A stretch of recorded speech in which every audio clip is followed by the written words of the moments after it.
Қазір біз Архимед күші тақырыбын қарастырамыз.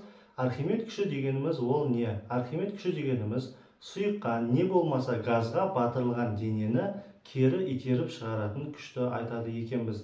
Сұйыққа да газға да деп те айта берсек болады. Мысалы ретінде ауа шарлары жоғары қарай көтерілетін себебі ол да Архимед күшіне байланысты екен. Мысалы судың бетінде қандай нәрсе, допты біз суға лақтырып жіберетін болсақ, доп судың бетінде батпай, соның бетінде қалқып жүреді, себебі оны кері итеріп шығарып жатқан Архимед күші бар екен деп айтамыз.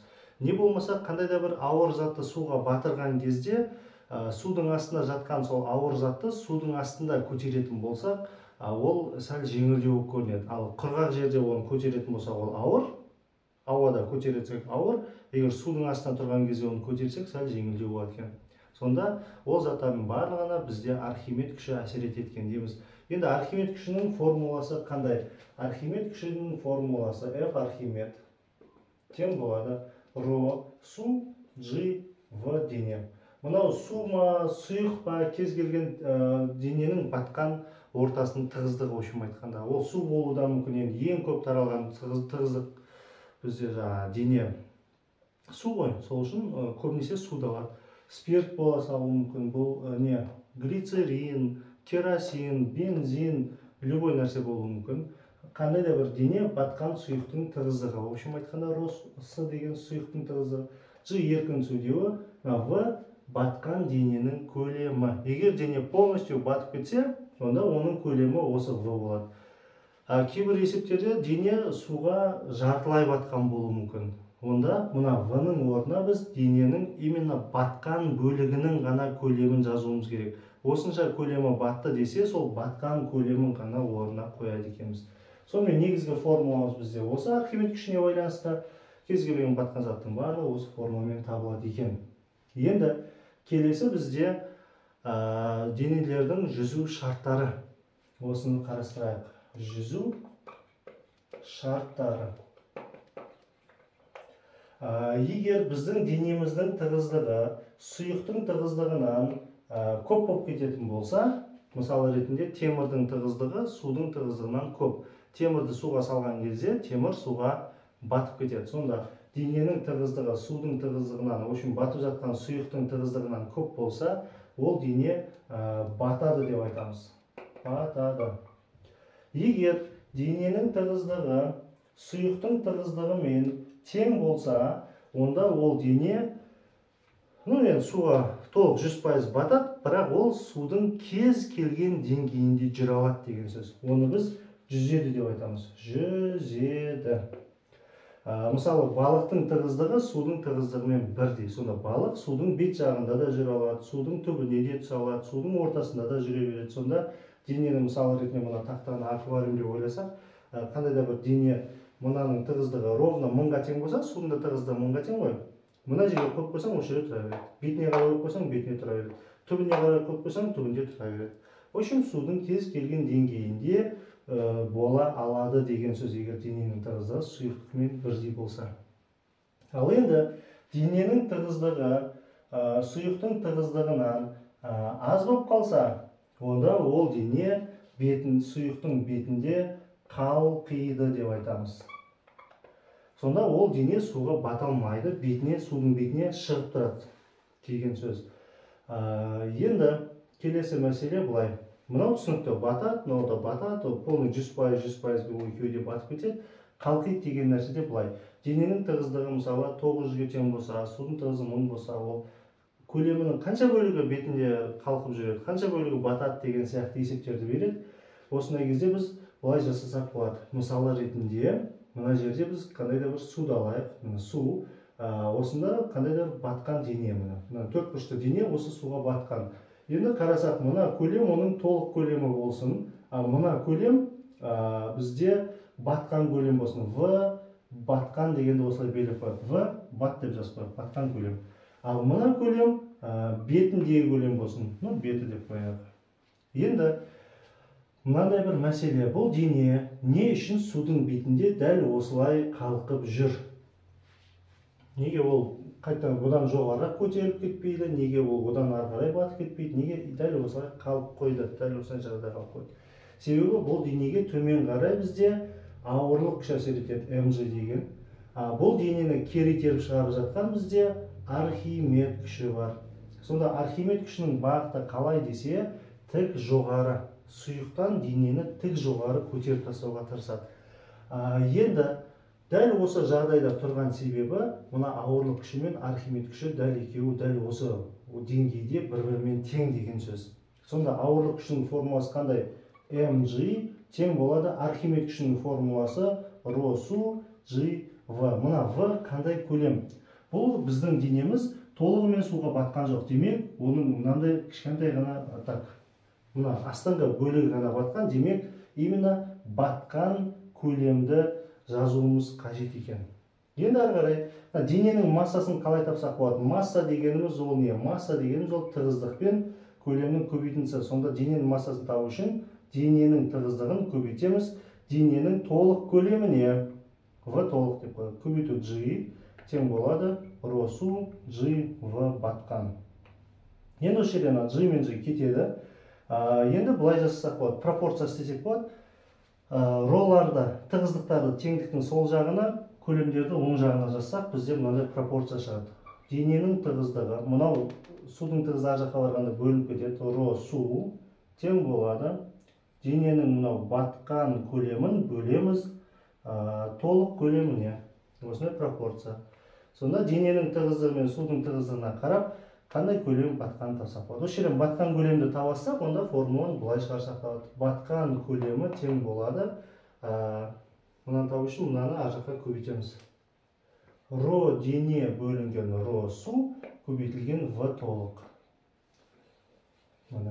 Сонда біздің денеміздің тығыздығы жаңа айттық 900 болса, килограмм бөлінген метр куб болса, мысалы біздің судың тығыздығы 1000 болса,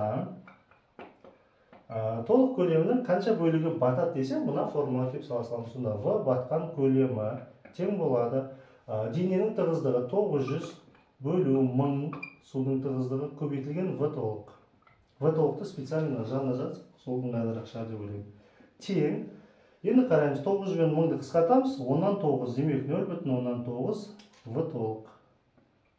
Сонда дененің тығыздығы 900-ге тең болып, сұйықтың тығыздығы 1000 болса, онда бұл дененің 10-9 бөлігі суға батады екен. Демек, судың бетінде жүрген бөлігі, мысалы, 10-нан 1 бөлігі екен. Общем айтқанда, мынау тығыздық, мына тығыздықтың қанша бөлігін құраса, значит, сонша бөлігі суға батады дегенді білдіреді екен. Егер дененің тығыздығы 500-ге тең болса, судікі 1000 болса, онда ол дене ровно жартысы батады, ровно жартысы бетіне шығып тұрады. Егер дененің тығыздығы 400-ге тең болса, онда 10-нан 4 бөлігі батады, демек 10-нан 6 бөлігі бетіне шығып тұрады екен. Егер дененің тығыздығы көп болған сайын ол бата береді, дененің тығыздығы аз болған сайын көп бөлігі бетіне шыға береді екен деп айтамыз. Архимед күшіне байланысты мынандай теорияны айтып кеткен дұрыс. Кейде судың тығыздықтары өзгеше болуы мүмкін. Бір судың мысалы ретінде тұщы су мен тұзды суды салыстырсақ, тұщы судың тығыздығы ровно 1000-ға тең болады екен. Тұщы су болса, оның тығыздығы ровно 1000 болады екен. Біз сонда тұщы судың тығыздығы туралы айтамыз 1000 деп айтқанда. Ал егер мысалы теңіздің сулары туралы айтып жатсақ, не болмаса осы тұщы суға келіп, тұзда келіп араластыратын болса, уже тұзды судың тығыздығы, ол 1000-нан сәл-пәл көптеу болады екен. Мысалы ретінде 1030 дей салайық. 1030-ға тең боласасын метр куб. Енді тұздың қаншалықты қосқанымызға да байланысты ғой. Енді тығыздық өзгерген сайын, мынау Архимед күшіне де ол әсер етеді. Тығыздығы көп болған сайын сұйықтың Архимед күші де былайша айтқанда уже көп болып кетеді екен. Соған байланысты бізде мынандай сұрақтар болады. Кеме теңізден өзенге өткен кезде оның шөгімі қалай өзгереді? В общем айтқанда, мына жер бетек, мына жер бізде өзен, мына жер бізде теңіз болсын. Теңіздің суы тұзды, өзеннің суы бізде тұщы. Екеуінің границасы где-то мына жер болсын. Енді қараймыз. Өзеннің суы тұщы кезде оның тығыздығы аз, сол үшін енді кеменің массасы вроде өзгермейді дейік. Кеменің массасы тұрақты десек, мынау бізде кеме деп қарастыратын болса, мынау бізде батқан көлемі. Мына жері бізде оның батқан көлемі. Өзенде осылай жүзіп келе жатыр да, қазір ол бізде теңізге қарай шығады дейміз. Өзеннің тығыздығы, суының тығыздығы азырақ, сол үшін мына ауырлық күшін теңестіру үшін Архимед күші соған тең болу керек. Демек, бұның көбірек көлемі батады. Мына линиядан ол батып тұр дейміз. Енді ол өзеннен шығып теңізге қарай барған кезде, бұның шөгімі кішкене болса да азаяды екен дейміз. Енді мен примерно салайын. Теңізде ол уже кішкене көтеріледі. Өзенде кішкене батыңқырайды, теңізге шыққанда ол көтеріледі. Себебі теңіздегі тұзды судың тығыздығы уже 1030, мұнда ол 1000-ға тең.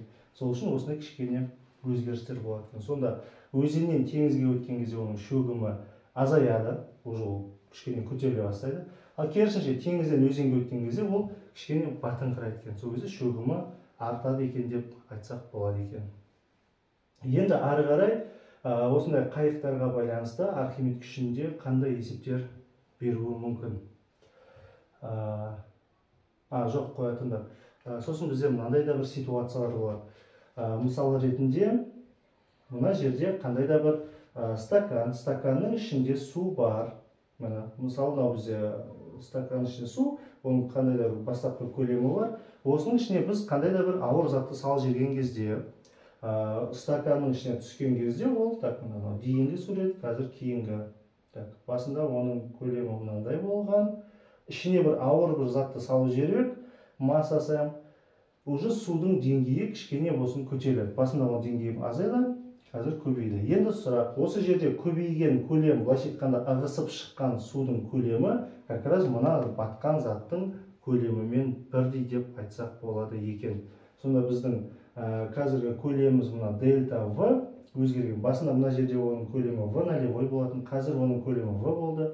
Сонда В минус В нолевой деп біз мысалы ретінде көлемін өлшей алсақ, мысалы мензуркалар болса, жанды жазып қояды, қанша грамм, қанша миллиграмм екен, миллилитр екенден. Осы өзгерген көлем как раз мына заттың көлемімен бірдей екен деп айтсақ болады. Осы теориясы, осы Архимед заңына байланысты. Сонда осыдан ары қарай мынандай да қорытынды шығарсақ болады.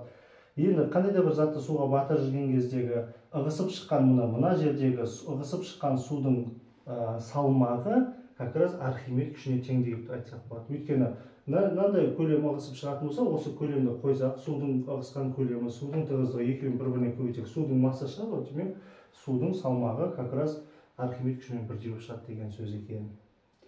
Сонда ығысып шыққан судың көлемі мына дененің көлемімен бірдей екен. Осы теорияны жақсылап жаттауымыз керек. Енді тағы да мынандай бір мәселелер бар бізде. Қандай да бір стаканның ішіне біз су құятын болсақ, мысалы су құйдық, және осының үстіне мұз саламыз. Мына жерде бір қандай да бір мұз тұр. Мұздың тығыздығы 900-ге тең, судікі 1000, сол үшін мұздың 10-нан 9 бөлігі батады, 10-нан 1 бөлігі ғана былайша айтқанда бетіне шығып тұрады. Енді пока осылай сыздық. Енді қараймыз. Мұзды салдық, су тұр. Судың қазір деңгейін өлшеп аламыз. Судың деңгейі осы жерде тұр деп қарастырамыз. Мынау тұщы су, кәдімгі өзіміздің ішетін тұщы суымыз. Сол судан біз мұзды қатырдық, сөйтіп әкелдік та ішіне салдық. Мұз да ерісе, ол тұщы суға айналады, былайша айтқанда. Енді сұрақ, мұз еріген кезде осы судың көлемі өзгере ме, өзгермей ме деген сұрақ береді. Егер мына су мен сол жасалынған мұздың да материал бірдей болса, былайша айтқанда, тұщы мұз, тұщы су болса, бұл еріген кезде бұл судың көлемі өзгермейді. Су көбейіп кетпейді, азайып кетпейді. Ал егер мынандай ситуация, егер біздің суымыз тұщы, ал бірақ мұзымыз тұзды болса, мысалы қандай да бір стаканға суды құямыз, тұзды араластырамыз, соны апарамыз морозильникке өте жақсылап тұрып салқындатамыз, қатырып тастаймыз, общем айтқанда. Тұзды су жалпы қатуы қиын, 0 градусқа қата салмайды. Біз минус бәленбай градусқа уже қатырып тастадық деп ойлайық. Мына мұз, тұзды мұз, мынау тұщы су. Әкеліп саламыз, осындай деңгейде су тұр. Енді осыны ерігеннен кейін барып деңгейі қалай өзгереді десек, су тұщы тұрған, мынау тұзды араласқан кезде уже тұщы суымыз уже тұзды болып кетеді. Тұзды судың тығыздығы көбірек болады, чем анау тұщы суға қарағанда. Сонда судың тығыздығы көбейіп кеткендіктен, енді ол жерде масса тұрақты, тығыздық көбейіп кетсе, демек оның көлемі бізде азаяды екен. Сонда мына судың көлемі чуть-чуть азаяды екен десек болады. Осындай нәрселер. Егер керісінше, мынау мұз бізде тұщы мұз, кәдімгі тұщы судан жасап алған мұзымыз, мына жерде тұрған суымыз бізде тұзды су. Кәдімгі тұзды суды алып араластырғанбыз, аппақ болып тұзы көрініп тұр, үстіне тұщы мұзды саламыз. Ерігеннен кейін барып судың көлемі не істейді деп сұраса, тұзды суға мына тұщы мұз еріген кезде уже тұщы су қосылады, былайша айтқанда. Сөйтеді, оның тұздылығы сәл-пәл болса да азаяды. Тұздылығы азайған сайын оның тығыздығы уже 1000-ға қарай жақындай бастайды, уже азая бастайды. Сол кезде тығыздығы азайған сайын оның көлемі арта бастайды. Демек, мына судың көлемі сәл-пәл болса да ұлғаяды екен деп айтсақ болады екен. Сонда мысалы біздің солтүстік мұзды мұхитымыздың барлығы, былайша айтқанда, мұз ғой енді, бетінің бәрі жатқан. Сол мұздың бәрі еріп кетсе, судың көлемінің ұлғаятын себебі содан. Өйткені біздің теңіздегі барлық мұхиттағы сулардың бәрі тұзды, оған барақта тұщы су келіп қосылса, уже оның тұздылығы азаяды. Тұздылығы азайған сайын оның тығыздығы азаяды, сәйкесінше оның көлемі артады екен деп айтсақ болады. Керісінше, енді мынадай последний вариант қалды.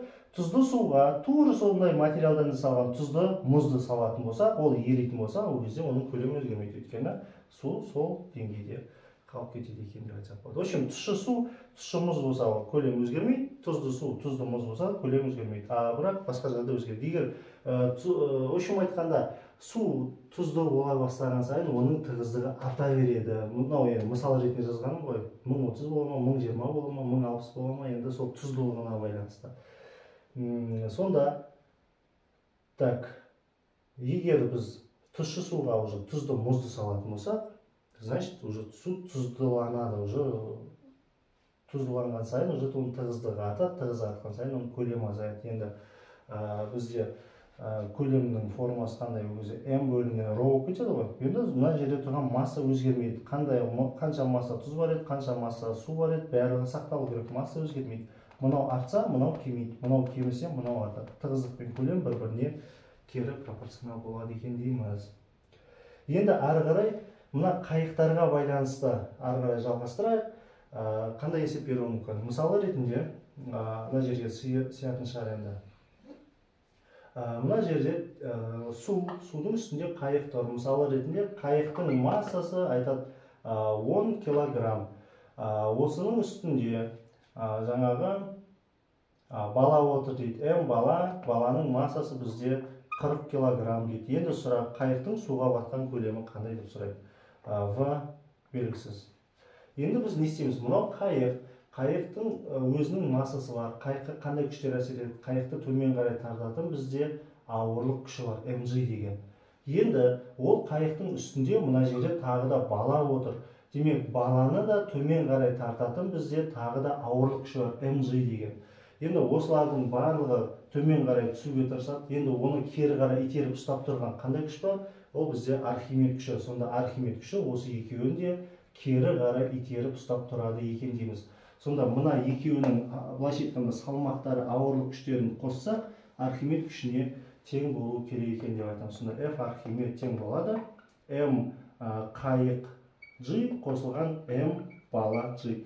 Қайықтың ауырлық күші қосу баланың ауырлық күші екеуі қосылған кезде Архимедпен тең болу керек. Сол кезде қайық батып кетпейді екен дейміз.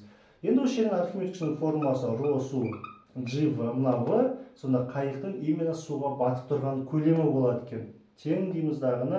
Мына жерде G-лар жақсан сыртынан шығарсақ болады, уже қайықтың массасы мен баланың массасын қосып жібереміз. Енді мына G жақсанның сыртындағы G мен мына G қысқарады. Осы жерден V тең болады. M қайық қосылған M бала бөлінген ρ су деп біз қазір қайықтың суға батқан көлемін табамыз. V тең болады. Екеуін қосатын болсақ 50 килограмм бөлінген судың тығыздығы 1000. Так, 0,05 метр куб көлемде қайық батады екен деп айтамыз. Сонда қайық бала болмаған кезде ол жоғарырақ тұрады. Егер бала үстіне отқан кезде қайық кішкене болса төмендейді. Егер екінші бала келіп отса, ол одан самайын төмен түсе бастайды екен деген сөз. Сонда қазіргі бала үстінде отқан кезде қайықтың 0,105 метр куб көлемі суға батқан екен деп айтамыз. Келесі біз тағы да мынандай ситуацияны қарастырайық. Мына осы есепке қарап отырып, екінші бір мынандай есеп құрастырып алайық.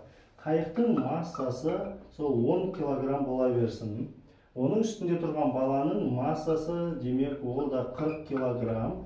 Енді бізге былай айтқан, қайықтың суға батқан көлемі 0,10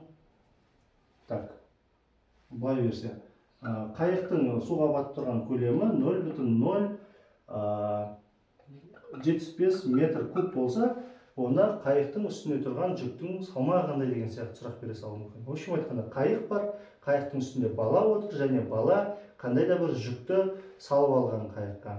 Егер қайықтың батқан көлемі осындай болса, онда бала салмағы қанша жүкті қайыққа салды, не болмаса массасы қандай жүкті қайыққа салды деген сұрақтар береді.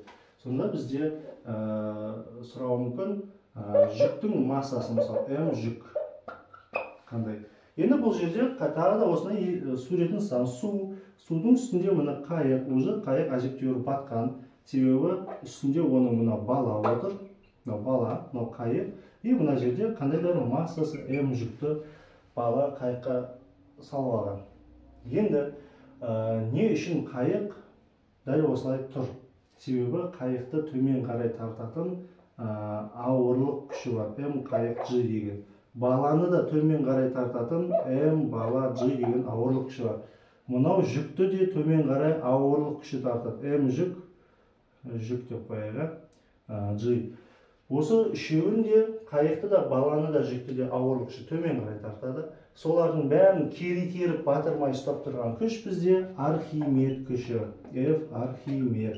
Сонда осы Архимед күші осы үшеуінің ауырлық күштерінің қосындысына тең болу керек екен.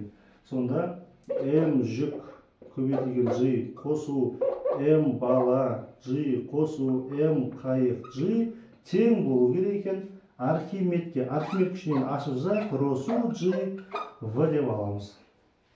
Осы жерде бізге жүктің мына салмағын тауып алсақ болады. Осы жердің ары қарай G-ға бөлсек, сонда уже массасы да кетеді. Мынаны табатын болсақ,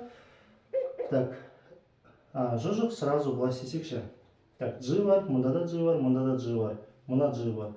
Теңдеудің оң жақ сол жағын G-ға бөлсек, мына G-лардың барлығы кетеді. Сол жерден жүктің массасы ғана қалады. Демек, мына екеуін ары қарай өткіземіз. Сонда М жүк тең болады Ро су В минус баланың массасы ары қарай өтсе минус В өтеді, минус қайықтың да массасы өтеді. Болды. Енді ары қарай осыны есептейміз. М жүк тең болады Ро су 1000 көбейту В 0,1075 минус баланың массасы 40 минус қайықтың массасы 10. 1000-ды 0,75-ке көбейтеміз. Бізде 75 шығады. Мына жерде 40, мына жерде 10, екеуін қосқанда минус 50, 75-тен 50 деп тастаймыз. Тең болады 25 килограмм. Сонда бала өзімен бірге қосып 25 килограмм жүкті алып отыр екен десек болады. Осылай қайыққа байланысты есептер шығарған кезде шарпы теориясындағы қайықтың үстінде қандай зат бар, бала бар ма, жүк бар ма, тағы да не бар, сол жүктен басқа тағы да қанша жүк қосып ала аламыз. Егер қайықтың бата алатын толық көлемі осынша болатын болса, мына жүкке қосып тағы да қанша жүк саламыз деген есептер бере берсе, в общем айтқанда баланың, қайықтың, жүктің бәрінің ауырлық күштерін қосамыздағыны тең деп Архимедке теңестіріп жеткенбіз. Сонда солардың барлығын көтеріп ұстап тұратын бізде Архимед күші болады екен.